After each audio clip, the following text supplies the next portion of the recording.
Consacrer une journée au thème du dialogue entre architecture contemporaine et patrimoine s'est imposé presque spontanément à Albi. Poser aujourd'hui un regard sur un patrimoine aussi exceptionnel que la cité épiscopale d'Albi et s'interroger sur la relation qu'elle peut ou non entretenir avec l'architecture contemporaine revient nécessairement à s'interroger sur la relation que ce patrimoine entretient avec son environnement urbain et paysager. Alors Albi de nos jours, avec cette cathédrale Sainte-Cécile libérée, propre, verte, mais il n'a pas toujours été ainsi. Et c'est vrai qu'en 2002, il y avait une forêt de voitures. Aujourd'hui, la place, on peut en faire ce qu'on veut. Hier, c'était absolument impossible. Donc redonner de la place aux usages est aussi quelque chose important. L'absence de la place de la Pile, là, on est vraiment sur des questions urbaines et sur la question historique. C'était exactement la même chose avec la prison qui a été démolie, qui a laissé place à l'emplacement du Grand Théâtre aujourd'hui. Donc ce vide urbain. Le schéma, finalement, il était assez simple parce qu'il venait recoudre des choses de manière assez intuitive et finalement, dont les traces étaient très présentes. Je pense que vous le retrouvez quand vous pratiquez la ville, respectée à 95%, on va dire. Est-ce que ce n'est pas parfois un peu frustrant d'avoir les bonnes idées que vous insufflez et finalement de les voir réalisées par d'autres ? Ce qu'il faut bien voir, c'est qu'un projet, c'est une rencontre entre une maîtrise d'ouvrage, entre des gens comme nous qui sommes capables de synthétiser beaucoup d'éléments et des maîtres d'œuvre. Et s'il n'y a pas ce trio gagnant, donc une vision, un cap et des architectes derrière, on pourrait même rajouter et les entreprises qui réalisent, parce que des fois c'est aussi compliqué, ça ne marche pas. Cette première image est directement extraite du programme qui nous a été donné en 2009, qui montre de façon très claire le secteur sauvegardé, la zone tampon et dans le cercle jaune en bas, la position du site du projet du théâtre.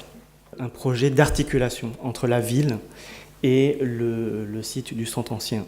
Un des aspects les plus importants de notre projet était évidemment l'aspect urbain qu'allait créer la mise en volume de ce très gros programme. La position de ce volume aligné avec l'avenue de Gaulle a permis de dégager un certain nombre de places, 2 places principales, le parvis devant le théâtre ainsi que le parvis devant l'entrée du cinéma.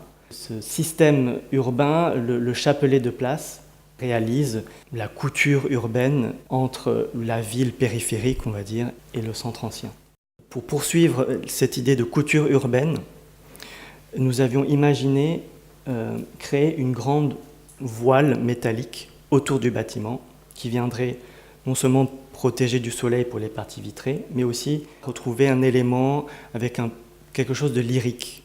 On a voulu concevoir ce hall d'entrée comme un prolongement immédiat de la ville. Tout le travail de l'intérieur aussi a été toujours guidé par les relations avec la ville, l'extérieur, les couleurs et les matériaux de la ville. Et nous avons toujours défendu la présence de cette maille, qui nous semblait faire partie intégrante de l'identité du lieu.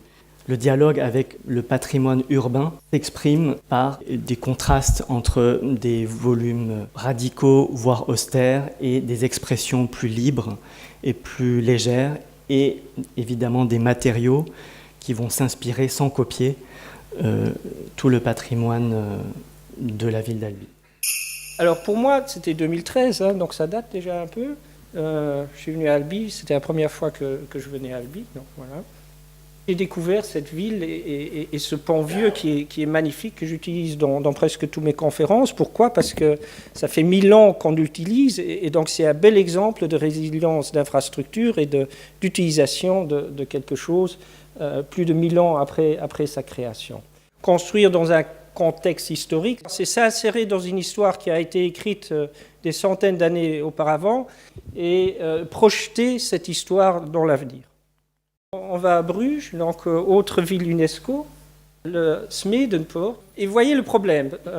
Un piéton, un cycliste, une voiture, et c'est impossible aux trois de passer d'une manière sécurisée, surtout qu'à un moment donné, les cyclistes, c'est les écoles qui sortent, et donc vous avez tout un tas de cyclistes, et donc ce n'était plus possible. Donc la ville a souhaité avoir 2 passerelles de part et d'autre pour des piétons.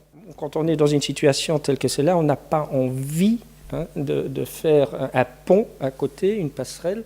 On a fait un chemin qui passe de part et d'autre, donc c'est presque invisible, donc ça c'était l'idée. Bon, il y a bien sûr une légère courbe parce qu'il fallait s'écarter de ce bâtiment, hein, avoir un peu de respect, un peu de distance. Hein. Et voilà une photo de l'ouvrage terminé. Vous voyez aussi un peu cet effet de moiré et de battement. Hein.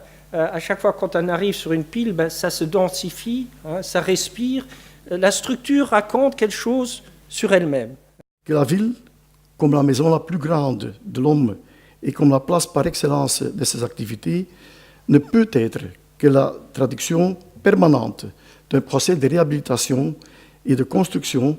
Chaque culture dans le monde a eu ses maîtres incontestables. On en a vu un aujourd'hui. Aussi au niveau architectural, il serait une erreur historique de refuser de donner des chances ouvertes aux générations actuelles et futures de prouver leur maîtrise en cette matière. Michel Perron, vous êtes architecte du patrimoine, c'est vous qui avez en charge le portail contemporain dans l'enceinte médiévale du palais de la Berbie. Au XVIIIe, le cardinal de Berny, qui réaménage ses logements, crée le portail qui est ici. Il y a d'autres éléments classiques qui sont créés un petit peu plus loin. Donc là, il crée un portail monumental comme on crée les portails à l'époque, c'est-à-dire on a le vocabulaire classique de l'époque, pilastres, colonnes, entablements, etc. Donc il reprend ces éléments, il crée son portail.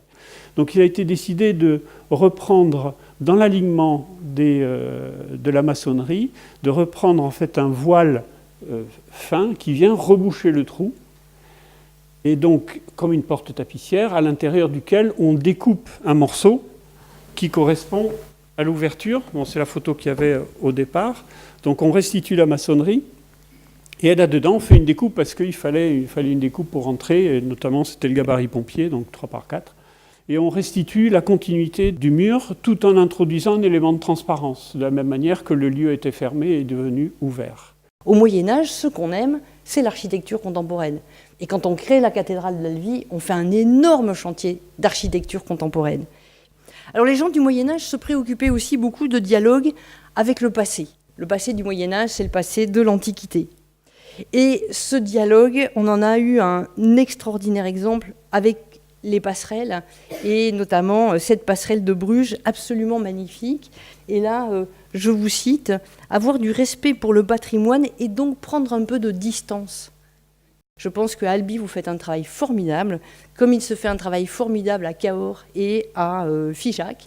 Donc peut-être que ces villes, d'une échelle humaine, nous donnent des envies de vivre ensemble, que nous permettent d'exercer, je crois, ce lien recherché entre ce qui existe, que l'on appelle le patrimoine, et ce que l'on doit créer pour la société nouvelle, ce qu'on appelle l'architecture contemporaine. Je vous remercie.